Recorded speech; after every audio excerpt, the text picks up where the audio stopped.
I'm Ray Hollins, 32, a freelance digital strategist and apparently the family embarrassment. The moment I stepped into the banquet hall, I knew something was off. The air was scented with roasted lamb and wilted tulips. The glossy floor gleamed like it had been scrubbed with pride. Champagne flutes clinked from the far end near the dessert station, where cousins and in-laws gathered in clumps, dressed like magazine covers. A slideshow flickered against the far-wall childhood photos, graduations, family reunions, inside jokes with pixelated text overlays. Laughter rose, fell, looped. I wasn't in any of the photos. I had RSVP'd to Aunt Desiree's 60th birthday gala 2 months ago. Emailed twice to confirm my +1. I even brought the flowers. Tiger lilies. Her favorite. But no one greeted me. Not Uncle Don, who used to teach me how to change bike tires. Not Selena, my cousin, who once sobbed in my lap over a college breakup. Not even my own mother, who stood near the cake, holding a flute of champagne and wearing the exact shade of lipstick I gifted her last Christmas. I hovered near the guest book table, waiting. There was a list, a printed one, on thick ivory cardstock. I scanned it. My name wasn't there. Neither was Jordan's, my partner. "Excuse me," I asked a young woman by the event badge station. "Can you check again Ray Hollins? I'm her niece." She peered down at the clipboard, flipped a few pages. "Sorry," she said, not even looking up, not seeing that name. "She's Desiree's sister's daughter," Jordan added gently, touching my shoulder. "It must be a mistake." The woman glanced at the badge printer. "You could wait until after dinner. There's sometimes extra seats. Or maybe take a plate outside." "A paper plate?" "Outside. In January." The laugh caught in my throat. My coat still smelled faintly of patchouli from the Uber ride over. The flowers I brought had wilted in the draft near the door. And then I heard someone laughing, a little too loud. My cousin Serena was at the corner table, mid-toast. "Some people always think they deserve a seat just because they show up once a year," she said, eyes flitting toward the entrance. "It's not personal. It's just boundaries." Laughter again. Softer this time. Complicit. I stood very still, my hands clenched around the tiger lilies. No one turned to look at me, but I felt the message land. Direct hit. If you've ever felt like you were erased in real time at your own family's party, drop a comment or let me know where you're watching from. Hit like or subscribe if family drama ever made you feel invisible too. I was about to turn, about to walk out quietly the way people like me are trained to when someone unexpected cleared his throat at the mic. It was Councilman Darrell Yoon. He tapped the side of the microphone, holding a champagne flute in one hand, a phone in the other. "Before I forget, before I get too tipsy, can we just acknowledge Ray Hollins? Because if it weren't for her, my re-election campaign wouldn't have stood a chance." A hush spread like fog across the tables. He smiled directly at me, then turned the phone screen to the crowd. Her viral outreach campaign brought in over 50,000 new local voters. "I've been meaning to say this publicly, thank you. Ray, you made digital magic." Every head turned. My mother blinked. Serena dropped her fork. The air held still. I felt the weight of every pair of eyes recalculating me, and for once, I didn't flinch. I just let it settle in. I didn't speak. I didn't need to. The silence did it for me. That thick, rubbery quiet after someone's been exposed not for a crime, but for a truth they wanted to keep hidden. I watched them watching me. The councilman had shifted everything with 12 words. 12 words. That's all it took to make everyone at table 6 choke on their politeness. Jordan leaned toward me, whispering with a grin. "You still want to leave?"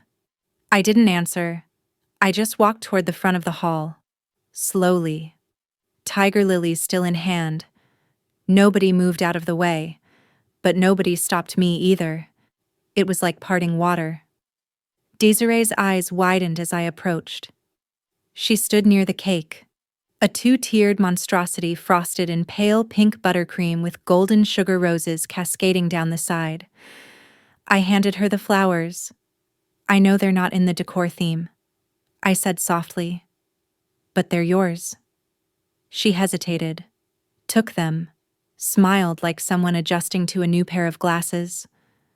The councilman patted my back and slipped away, blending back into his own crowd. People started coming up then.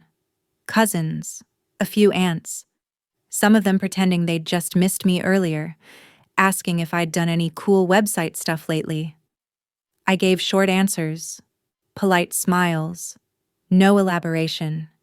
The damage had been done, or the healing, depending how you look at it. But let me take you back because it didn't start with a group chat. It started years ago, with quiet things. I've always been the cousin who didn't fit the photo. Too tall, too quiet, too online. I used to think I'd been born sideways into this family like everyone else had synced up on the same rhythm, and I kept dancing to something in 7/8 time. I got my first computer at 10, taught myself to code HTML at 12. By 13, I'd built a website about sea turtles just for fun. My parents were proud. But the rest of the family didn't quite get it. She's good with her little computer stuff, Aunt Val would say, like I was a toddler stacking blocks. Ray's always clicking away somewhere. Meanwhile, my cousins were winning track meets, being named homecoming queen, marrying into families with boat money. You know the kind. When Facebook arrived, I learned fast how these people curated their lives, what they posted, what they tagged, and who they didn't. That's when the first group chat started. Holland's Family Weekend. It was called. I wasn't in it. I found out when Selena accidentally screen recorded it and posted the clip to her story. In the background, the chat preview popped up. Who's bringing extra chairs? Ray's probably not coming anyway. That message shattered something in me. Not rage, just realization. I'd always known I was peripheral, but seeing it typed out, casual and plain, was something else. Still, I didn't confront anyone. I just withdrew a little. More freelance gigs, more late nights editing campaigns, fine-tuning SEO for obscure indie documentaries. My world became algorithms and pixels, predictable, binary. The family posted vacation selfies. I posted digital growth reports. They bought monogrammed aprons. I bought more server space. And then came the final click, literal and symbolic. One morning, I went to send Selena a recipe. She'd mentioned wanting to try vegan baking. But when I opened our thread, it was grayed out. You can't send messages to this user. I checked the group chat. Gone, blocked. I refreshed. Twice. I texted my mother. Her reply came hours later. I don't want to be in the middle of whatever's going on. Just let things settle. Let things settle. Like I was a flood. Like I was trouble for noticing I'd been erased. That's when I got petty. But make no mistake, it wasn't revenge. It was preservation. I started small. A private blog. A place to put everything they'd pretended didn't happen. The way Serena lied about being valedictorian when her GPA never cracked 3.0. The time Uncle Don borrowed money from Grandpa for a business idea and never paid him back. Screenshots, dates, receipts. But it wasn't just secrets. It was memory. I told stories they never told properly. I shared photos they'd cropped me out of. I published the poem Aunt Val cried over at Grandpa's funeral but never admitted I wrote. I never used names. Just initials. Just enough context. The page was called The Ones They Forgot. It went viral on accident. A tweet thread about the poem got picked up by a parenting blogger. Then a psychology influencer reposted it with the caption, This hit me in the stomach. Within weeks, it had 100,000 followers, then 200. People sent their own stories, their own screenshots, their own erasures. I moderated it all, built a community around it, not of bitterness but of memory, of unsilencing, and no one in my family knew. Not until Councilman Yoon hired me. He'd been referred by a friend of a friend who followed the page. He needed help reaching younger voters in the district. I built him a campaign strategy rooted in digital storytelling. Every ad we ran touched a nerve. Every reel felt like a confession. He won by 9 points. That's when the real irony hit. The very skills they dismissed me for were the ones changing the world they lived in. Still, I never said a word to them, not until Desiree's birthday. And even then, I didn't plan on showing up. It was Jordan who pushed me. "You're not going to let them keep pretending you don't exist," he said. "Not when the world is reading your words every day." So I wore the black jumpsuit they'd once said was too edgy for church. I did my hair in the exact style Aunt Val once mocked as looking like a cartoon villain, and I walked in with flowers. It's funny, you think reclaiming your space will feel like triumph, but it didn't.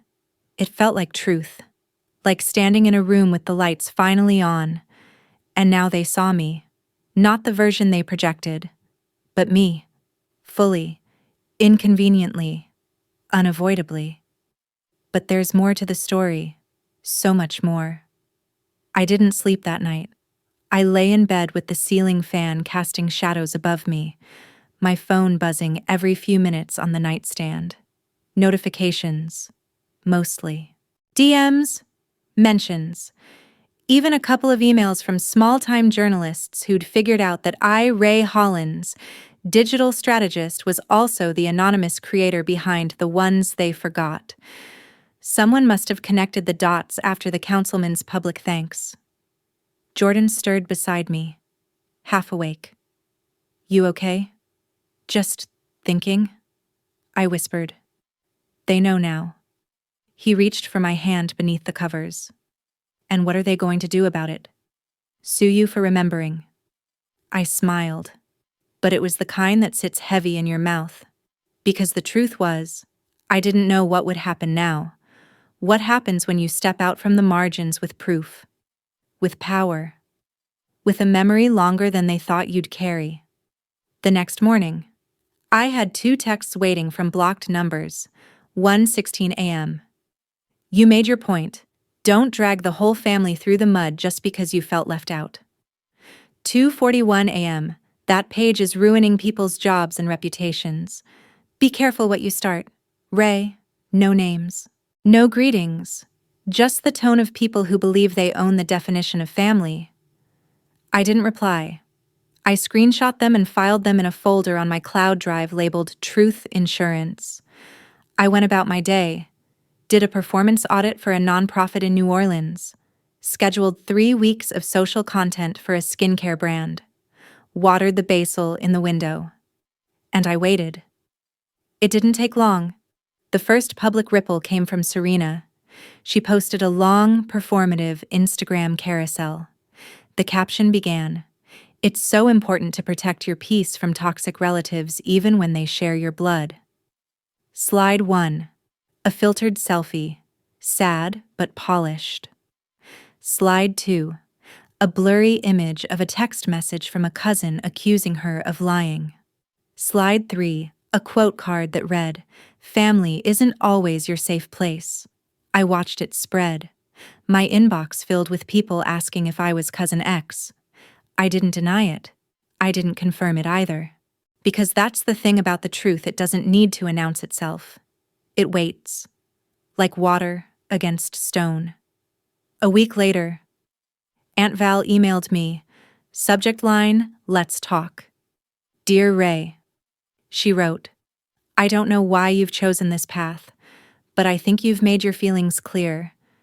If there's any way to make amends, I'd like to start by saying I'm sorry if you ever felt excluded." Felt. That word again. Not were. I stared at the screen for a long time, then closed it, because I didn't want an apology for feelings. I wanted acknowledgement for facts. 2 days later, the family group chat lit up again, but this time, someone added me. A new chat. Family Reconnect. My name was at the top. Newly added. I stared at it, then scrolled. The last dozen messages were an awkward mixture of gifs, passive-aggressive, let's just move on statements, and one offer to have dinner and clear the air. I didn't reply. I muted it. Because what they wanted wasn't resolution. It was erasure, neatly tied in civility, but I wasn't looking to destroy them. That was the misunderstanding. What I'd done, what the viral page did, was hold up a mirror, not a knife. And some people can't stand the shape of their own reflection. Around this time, the ones they forgot was getting press. Buzzwords like anonymous storytelling project and memory justice started floating around. A well-known therapist on TikTok referenced it in a video about familial gaslighting. And still, I said nothing. I just kept curating stories, posting them, filtering out hate, responding to those who said this is the first time I felt seen. But that visibility came with weight. One night, Jordan came home with dinner and sat across from me while I scrolled through an entry from someone in Ohio. It was about how her brother gave her up to child services after their mom died, and no one in the family believed her. "You read too many of these," he said. "You're carrying all their ghosts." "They're not ghosts," I replied. "They're living people who were never allowed to speak." He nodded, but I could see it in his eyes. He was worried, not just for me, for what came next. Because the thing about truth, once it's out, it doesn't go back in the box. Then came the phone call. From my mother. A rare thing. And when it happened, it always came with a pause, like she had to build up the courage to face the version of me she couldn't define. "Hi, sweetheart," she said gently. "Hey," I said, guarded. "I saw what Councilman Yoon said. At the party." I waited. And I found the page. My stomach twisted. I pressed the phone tighter to my ear. "I read what you wrote," she continued. "I didn't know about some of it. Or maybe I didn't want to." There it was. A crack. "I'm not calling to defend anybody. I just wanted you to know I'm proud of you." I didn't respond. I couldn't. Because I didn't know what to believe. And I didn't want this to be another performance. "I miss you," she said, voice softer. "If you ever want to come by, just for tea, I won't ask anything of you. I'll just make the good kind." I knew what she meant. Honey vanilla chamomile, steeped too long the way I used to like it as a teenager. I said, "I'll think about it." And we hung up. The world didn't shift, but a window opened. The next day, I wrote something personal on the page. First time I ever signed it. This isn't a site about revenge. It's a place for remembering what they hoped we'd forget. I'm Ray Hollins, and I remember everything. It went more viral than anything I'd ever posted. Strangers wrote letters. Some sent voice messages. One woman said she printed that post and put it on her fridge. Another said she finally understood why she cried every time her family took a group photo. And my family. They stayed mostly quiet, not because they'd changed, but because I had. That's the part no one tells you about taking back your voice. It doesn't fix the past. It just frees your hands from holding it all alone. And in the silence that followed, I didn't feel erased anymore. I felt real, fully, quietly, undeniably. 3 weeks passed before I opened the family group chat again. I hadn't intended to. I was just scrolling during a layover at the Denver airport, halfway through a delayed flight connection, sitting cross-legged on the floor beside a charging station. The notification sat there like a dare. Hollins Family Reconnect. 27. Unread messages. Most people would have ignored it. but something about being in that liminal space between flights, between cities, between versions of myself made me tap. It opened with a meme, one of those blurry, overly filtered ones that said, "No matter how mad we get, family is forever." Then came a string of awkward attempts at banter. Someone had sent an old photo from a barbecue in 2007. Aunt Val commented, "Look at Ray with those bangs," with a laughing emoji. I didn't reply, but I didn't mute it again either. I'd stopped needing them to act right. I just needed them to stop pretending I didn't exist, and that, finally, was happening. In small, crumbling ways. That weekend, I visited my mother. Not because I forgave her, but because I missed the smell of cinnamon toast in her kitchen and the way the faucet still dripped rhythmically into the chipped porcelain sink. She opened the door like she'd been waiting the whole time, wearing a cardigan that had a snagged button. Her eyes were tired, but not unkind. "I didn't bake anything," she said quickly, as if apologizing. "Didn't want to assume." "I brought bagels," I said. "Jordan picked them up from the place by our apartment." She smiled. That place always had good cream cheese. We sat at the small kitchen table, the same one where I'd done homework and once cried over not getting asked to prom. Nothing had changed except the silence between us. It wasn't hostile, just heavy. "I read more of the stories," she said eventually. "On your site." I spread cream cheese on my sesame bagel, not looking at her. "You have a beautiful way of writing pain," she added. "Even when it's not your own." I paused. "It's always mine. In pieces." She nodded slowly, eyes on her coffee mug. "You know, when you were little, you used to narrate everything you did like it was a documentary. You'd say, 'And now Ray approaches the pantry, a brave girl, searching for animal crackers.'" I laughed despite myself. I remembered that. The old camcorder, me pretending it was my own show. "You always wanted to be seen?" she said. I just didn't know how to keep looking when it made me uncomfortable. That was the closest thing to truth she'd ever given me. No justifications, no dodging, just honesty, soft and awkward. "I wasn't trying to destroy anyone," I said. "I know." We ate in silence after that. But something had shifted. Not repaired, but acknowledged. Like a window finally opened after a long, hot season. Back in my apartment that night, I reread some of the older entries on the ones they forgot. Some had been submitted months ago, lost in the backlog. I found one from a woman named Elise. She wrote about how her family stopped speaking to her after she came out. Her sister blocked her on every platform. Her mother told people she'd moved to another city. And yet, Elise still sent birthday cards, still left voicemails, still hoped. I posted it the next day, gave it a title.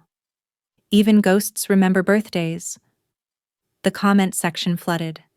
Hundreds of people, most of them strangers, but a few usernames I recognized. Some from the digital strategy world, others from real life.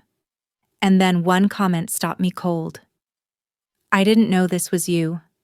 Ray, I read this page every week." It was from Selena, my cousin, the one who made the jab at Desiree's party, the one who once said I made everything about myself. I clicked her profile. She hadn't posted anything about me publicly, but there it was, quiet and true. I didn't reply. I just let it sit, because sometimes silence is the most accurate punctuation, but that wasn't the end of it. 2 nights later, she messaged me directly. "Selena, hey, I owe you an apology. Like, a real one.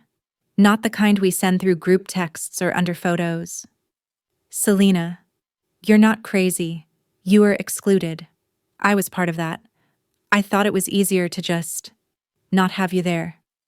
Selena, but your words, They've been keeping me company during a rough patch. So, thank you. And I'm sorry. I stared at the message for a long time. My stomach tightened the way it does before crying, even though no tears came. I typed back. Slowly. Me. Thanks for saying that. I don't expect anything. But I heard you. She replied with a single heart emoji, and I left it there. Something about it felt whole. In the weeks that followed, people began submitting stories not just of pain, but of tiny reconnections.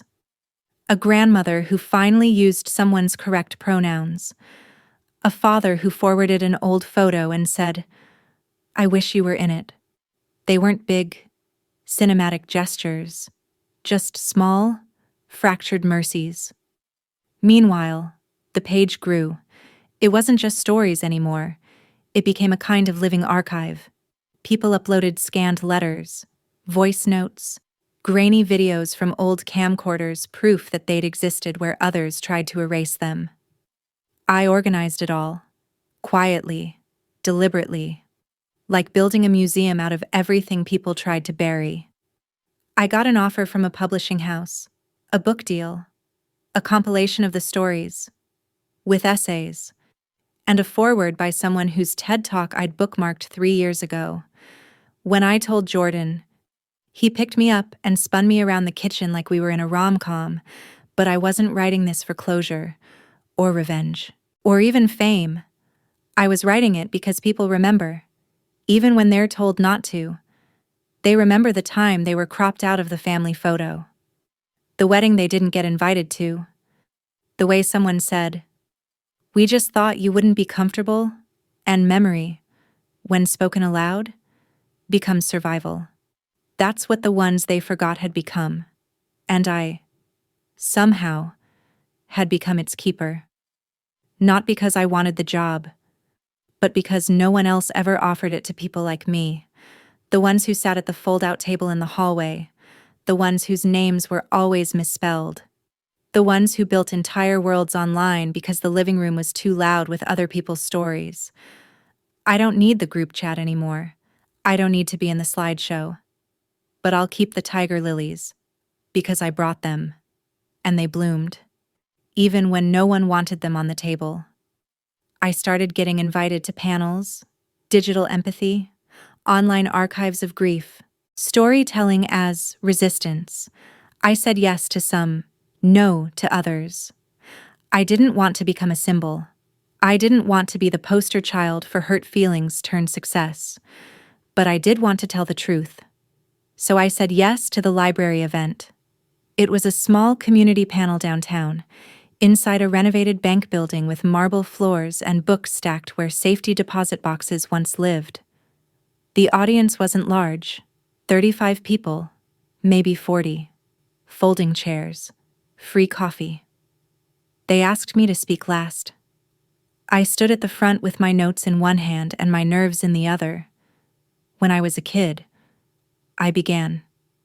I used to narrate everything I did out loud, because I was afraid that if I didn't say it, it didn't count. That I didn't count. A few heads nodded. A man in the front row closed his eyes slowly, like he was listening to something older than the words. Eventually, the narration turned into journals, and the journals turned into blogs, and the blogs turned into this archive of people who were erased so politely, so consistently, that even they started to question their own memories. I paused, looked at them, no phones out, no one scrolling, just silence. Respectful and unflinching. "I'm not trying to get anyone canceled," I said. "I'm just trying to make memory less lonely." They clapped, but not the way people clap at book signings or launch events. It was softer, more real. Afterwards, 2 people approached me with tears in their eyes. One of them hugged me before asking. The other just said thank you and handed me a folded note. On the way home, I read it. "Thank you for remembering what so many of us were told to forget. You made space for the parts of me I still can't say out loud." I kept that note in my wallet, Still do. Meanwhile, the group chat continued on. They posted about game nights, baby showers, potlucks. I wasn't invited. But someone kept screenshotting messages and forwarding them to me. I never asked who. I didn't want to know. It felt strange, being on the outside of a circle that once erased me and knowing I never wanted back in. Not like before, not to beg for a seat or prove I mattered. But it was around then that something unusual happened. Aunt Desiree emailed me, properly, full subject line, punctuation and everything. Subject: would you consider helping with the family history project? I blinked at the screen. Read it twice. She explained that a distant cousin, someone tracing genealogy through Ancestry, had started compiling a digital family tree, photos, immigration documents, scanned letters. They needed someone tech-savvy to organize the digital archive. I know we haven't always seen eye to eye, she wrote, but I've seen what you built, and I think you'd honor this history the right way. I didn't know whether to laugh or cry. They wanted me to preserve the family's legacy after trying so hard to exclude mine. Jordan said, "You don't owe them anything, not even your skills." But something inside me stirred. Not pride, not even forgiveness, just curiosity. What would it mean to shape the family archive to decide what stayed? What was visible? What was honored, I replied. Short and professional. I'd be willing to help. With full editorial discretion. Let's set a time to discuss. She agreed. The first Zoom call was strange. Serena was on it too. So was Uncle Don. No one mentioned the past. They used business voices. I used mine too. We set up a shared drive. I taught them how to organize folders by decade, how to properly scan old photos to preserve metadata. They listened. They took notes. They asked me questions. Not once did they call me Ray Ray, or say, "You always were the smart one." It was like working with distant coworkers who used to be mean in high school but now needed your spreadsheet skills. And weirdly, I didn't hate it. One night while organizing the 1980s folder, I found something. A scanned birthday card addressed to me, from my grandmother. It read, "To my sharp-eyed Ray, you see more than they know. Never lose that. Not even when it hurts. Especially then." I sat there, fingers on the keyboard, heart stuttering. I remembered that card. I'd lost it years ago in a move. Someone else had uploaded it. Someone had saved it. I didn't ask who, but in that moment, I felt something soften. Maybe not forgiveness, but recognition. And that mattered more. A week later, Aunt Val sent me a message. Just one line. I read the poem again. The one you wrote at Grandpa's funeral. I finally heard it this time. I didn't respond, but I bookmarked the message. Because now I was curating my own archive of unexpected acknowledgments, quiet corrections, half-healed moments. The ones they forgot kept growing. But so did something else. Something inside me. Not pride, not validation, but stillness. I stopped checking the family group chat. I stopped watching for my name in their digital conversations. Instead, I started a second page. This one wasn't for stories of pain. It was called The Ones Who Witness. It was for people who stayed, who said, "I see you," without needing a backstory. Jordan helped with the layout. A friend of mine from college did the logo. It was quiet, small, but it mattered. Because once you've told the truth, you begin building the life you don't have to explain. You stop narrating to prove you're real. You start speaking only when it brings peace. And that's when memory becomes something holy. Not a wound, not a weapon, just a record of who you were before the silence. There's a peculiar feeling that comes when your absence is finally noticed, not with drama, not with confrontation, but with a quiet, stammering curiosity. It happened a month after I stopped engaging with the group chat, the Zoom calls, even the archive project. I didn't leave, I just didn't respond. And then, like clockwork, the family began to notice my silence. It started with a comment on a public post. Serena again. She'd shared an old family photo and Easter picnic from 1999, all of us in pastels, sitting on a blanket with sticky lemonade smiles. She'd captioned it, "We were a mess, but we had fun." Someone commented, "Where's Ray?" She didn't reply, but a few hours later, she messaged me, "Serena, you were the one who took that photo, weren't you?" I didn't answer right away. I stared at the screen, because yes, I had. I remember it clearly. I was 12, and I'd begged to use Uncle Don's camcorder. They said I couldn't be in the photo if I was behind the camera, and I'd said, "That's fine.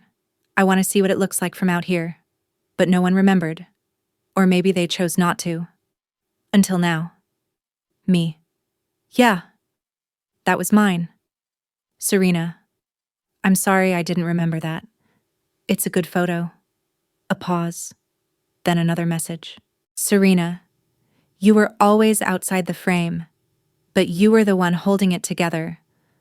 I let that message sit in my chest for a long time, not because it fixed anything, but because it was true. And someone else finally said it.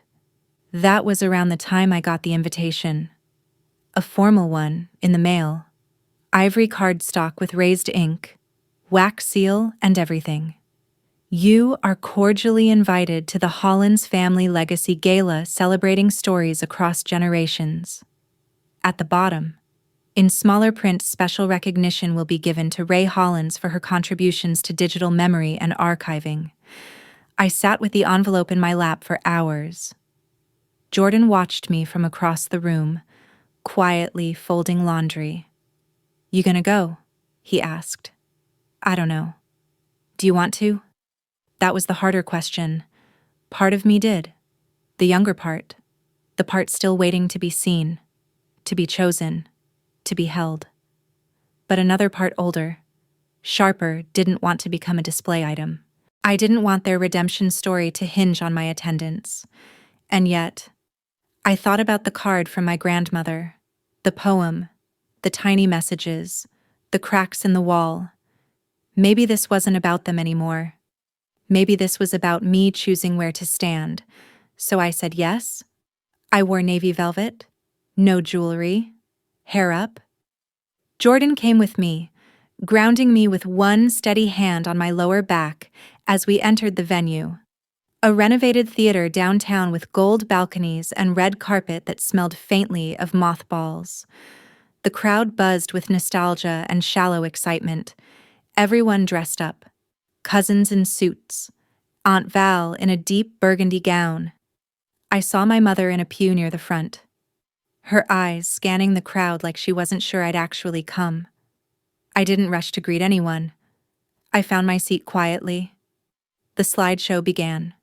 Photos from generations past. Black and white portraits.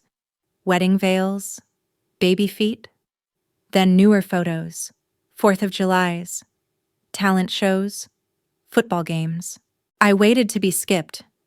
But I wasn't. There I was. 15 years old. Crouched beside the projector at someone's birthday. Adjusting the brightness. Then again, at 23. Holding a laptop with a group of cousins around me, all laughing at something on the screen. They hadn't erased me this time. They'd found the old hard drives, the backups, the forgotten folders, and they'd placed me back in the story. Near the end of the slideshow, the screen went black. Then a single line in white. A family is only as strong as the person who remembers it. Then came the applause, the speeches, a toast from Uncle Don that didn't make me cringe. Finally, they called my name. I stood. Not because I wanted a standing ovation, but because I wanted to walk to the stage with my head high. I wasn't the Ray they used to dismiss. I wasn't the angry cousin or the girl who always took things too seriously. I was me, whole, visible, witnessed. I didn't prepare a speech, but I spoke anyway. I used to think being outside the group chat meant I didn't belong, I said. But I've come to understand that memory isn't measured by inclusion, it's measured by presence, by who remembers, who records, and who refuses to forget. I looked down at my mother, who had tears in her eyes, then out at Serena, who nodded once, firmly. I'm grateful for what we've begun to rebuild. I continued. But more than anything, I'm grateful that I didn't wait for permission to tell the truth. Applause. Softer this time. Some stood. Some didn't. But it didn't matter. I stepped down and returned to my seat. Jordan squeezed my hand. Proud of you, he whispered. I smiled. Not because I'd won anything, but because I hadn't lost myself. After the gala, people lingered. There was a dessert table and a photo booth with props. Aunt Val approached me with a glass of water. I don't know how we got so used to leaving you out, she said quietly. But I hope we're done with that now. I looked her in the eye. I hope so, too. Then she did something unexpected. She hugged me, gently, not performatively, just enough. That night, back at home. I sat on the couch with a cup of tea and opened my laptop. I logged into the ones they forgot. I drafted a final post. Not the last one ever, but a kind of turning point. We don't remember to shame them. We remember to become free. Sometimes they come around. Sometimes they never do. But either way, we keep the record alive. For ourselves. For the ones before us. For the ones who will come after. I clicked publish, closed the tab, and for the first time in years, I didn't feel like I was waiting for anything. Not an apology, not recognition, not entry into the chat. Just peace, quiet, earned, real peace. The first Monday after the gala, I didn't check the group chat. I didn't wake up thinking about Serena's tone, or whether Aunt Val would revert to passive aggression now that the spotlight was off me. I made coffee. I watered the rosemary by the window. I opened my laptop not to read messages, but to write again. And I realized something. I didn't owe the story to them anymore. The audience had shifted. The page had grown. What once began as a survival instinct, a whisper shouted into a digital void, was now its own ecosystem. People submitted stories daily, some long, some only a few words. My dad says he never hit us, but my brother still flinches when doors slam. I paid off my mom's debt. She told people my sister did it. He called me his daughter again last week.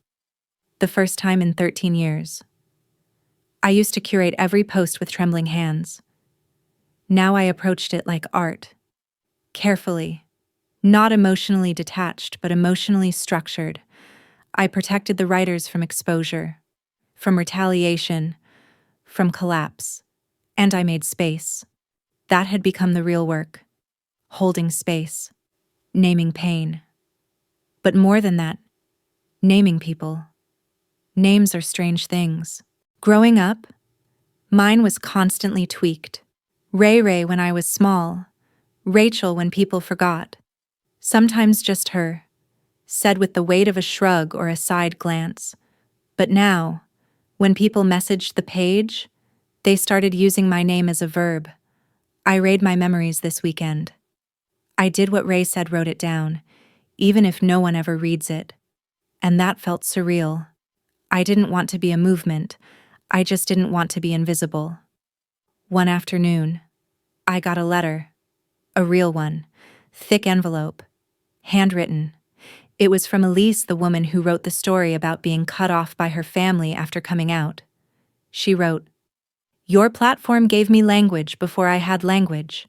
I showed my wife the post. It was the first time I saw her cry over my childhood. Not out of pity, but recognition. Thank you for building a house out of what they burned down. I folded the letter carefully and placed it in a wooden box I kept under my desk. My archive. The same day, I got another message. This one, unexpected. My father.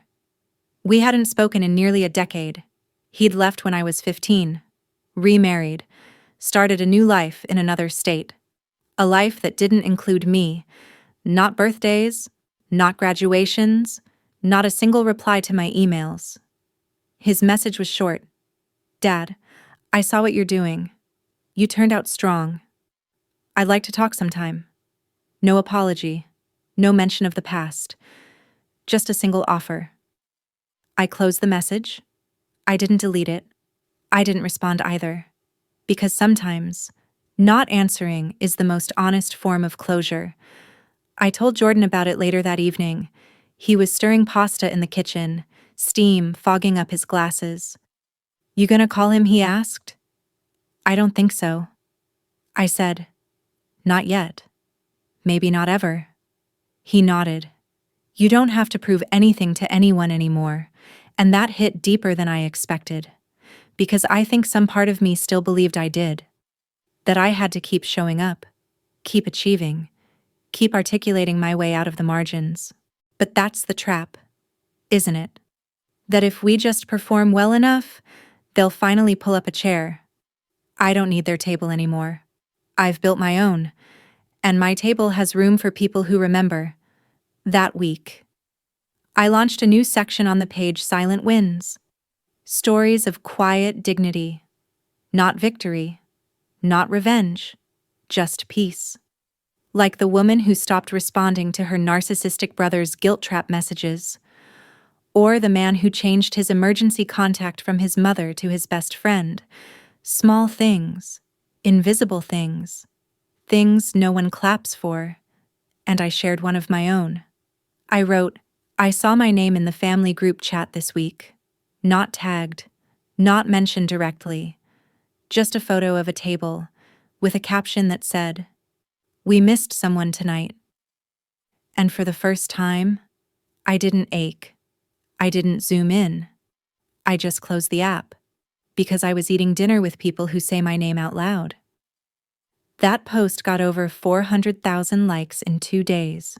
The comment section filled with people telling their versions, their dinners, their choices. And I started realizing this was no longer about the group chat, or the gala, or the absence. It was about what you choose to do once you've faced the erasure and lived. A week later, I got a voicemail from Aunt Desiree. Hi, Ray. It's me. I know you're probably busy, but I wanted to say something. You did what none of us could. You turned our mess into meaning. I know that might not make up for anything, but I wanted you to hear me say it. Out loud. You were always part of this family, even when we didn't act like it. I saved the message, not to replay it, but to remind myself that sometimes, even ghosts whisper back. The holidays came. I got a card from Aunt Val. It said peace and light on the front. Inside was a sticky note. We're trying to do better, even if it's slow. I pinned it on my fridge next to a recipe from Jordan. That December, I didn't go to the family dinner. I didn't feel obligated. I stayed home. I made cinnamon cider. We had 3 friends over who had no plans. We played cards, told stories, laughed until our ribs hurt. And not once did I check the group chat, because I didn't need to know what was said. I knew who I was. And finally, so did they. Not because I demanded it, but because I stopped asking. The new year arrived quietly. No big countdown, no party. Just me and Jordan on the couch in socks. 2 mugs of spiced tea between us. A playlist of soft piano and distant fireworks playing from someone's balcony a block away. It felt right. Gentle. Unperformed. At midnight. My phone buzzed once. A single message from an unknown number. Happy New Year. Ray. Wherever you are. I hope you know you were never really invisible. I didn't know who sent it. Could have been Serena. Could have been my mom. Could have been a stranger from the page. It didn't matter. It landed like a whisper against the glass. A small sound, but clear. I didn't respond. I didn't need to, because something had changed in me, something subtle, but irreversible. I'd stopped keeping score. That used to be my survival technique, counting slights, cataloging rejections, archiving proof that I had existed where they claimed I didn't. Every screenshot was a shield, every silence was a calculation. But lately, I'd stopped saving receipts. I didn't need them anymore. The truth had already taken root. It showed up in the way strangers messaged me to say I told my story out loud for the first time. It showed up in emails from therapists, asking permission to use certain posts in group sessions. It showed up in a high school English teacher who sent me a scanned class syllabus.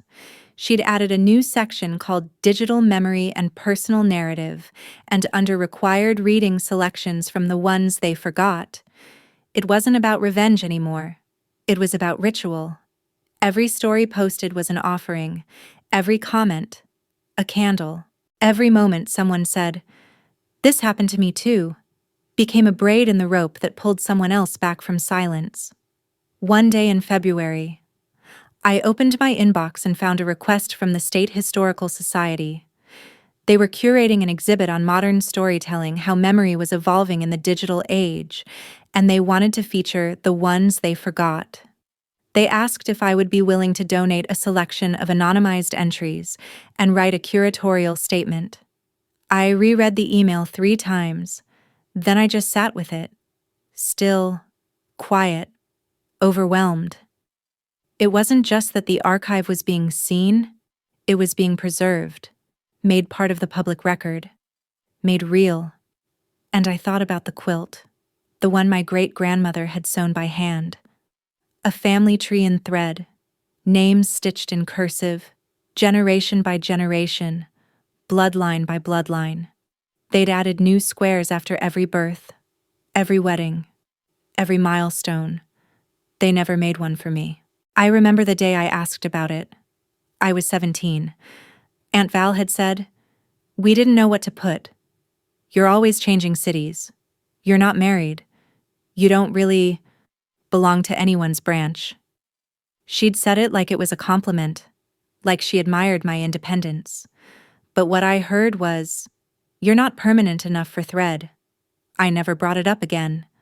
But now, I thought about printing those archive entries on cloth, thousands of them, stitched together, a new kind of quilt, one made not of lineage, but of memory, of refusal, of truth. Not one family, all of us. That spring, I got another letter. It came from a small museum in Baltimore. They'd seen the exhibit. They wanted to commission me to lead a project on alternative histories, specifically stories that had been excluded from official narratives, church records, school awards, local newspapers, all the places where truth was trimmed, where names were misspelled or missing entirely. They wanted me to help people write themselves back in. I cried when I read that letter. Not a sob, just a long, quiet release. Because that's all I ever wanted. Not praise, not power. Just a place where erasure couldn't follow me in. I accepted. The night before I flew out to Baltimore, I got a text from my mother. "Mom, I found something. Thought you might want it." Attached was a photo of an old box. The cardboard corners were fraying. Inside notebooks, childhood drawings, a glitter pen I used to write my name in bubble letters. There, tucked under everything else, was a square of fabric, cream-colored, hand-stitched. My name, Ray, with a small star embroidered beside it. "Mom, your grandma made this before she passed. Said she didn't want to force it on the quilt unless you wanted it." I stared at the screen. Then I called her. It rang 3 times. She answered. "Hi," I said. Can I have it? She was quiet. Of course. I'll bring it when you get back. That was the first time I believed her. That she meant it. That it wasn't about guilt. That maybe, somehow, she still carried my name in her hands, even when others dropped it. In Baltimore, the museum gave me a corner room with wide windows and pale blue walls. Every morning, I sat at a long table as people came in: grandmothers, veterans, teenagers, former foster kids. Each carried a memory they thought was lost. We wrote them down, printed them, framed them, hung them. By summer, the room was full. The walls held stories like skin holds breath, and I felt, for the first time in my life, that I didn't have to earn my place. I was simply there, witness, archivist, memory keeper. One afternoon, a woman walked in and handed me a piece of paper, folded into fourths. On it, in faint pencil, were the words, "They cut me out." So I wrote myself back in. I smiled. "I've heard that line before," I said. She smiled back. "I got it from your page." And we stood there, two strangers, bound by the same sentence, not because we were part of the same family, but because we'd chosen the same truth. Sometimes, I still get messages from the old group chat. Birthday reminders, vacation updates. Someone got engaged again. Aunt Val posted a blurry photo from a county fair. They still misspell my name sometimes. But now, I just smile, because I know where I live. Not in their messages, not in their memory, but in the archive, in the voices, in the page. And when someone, somewhere, feels that old ache of being erased, I hope they find it. I hope they read it and say, "There I am. I was never gone. I just hadn't been named yet."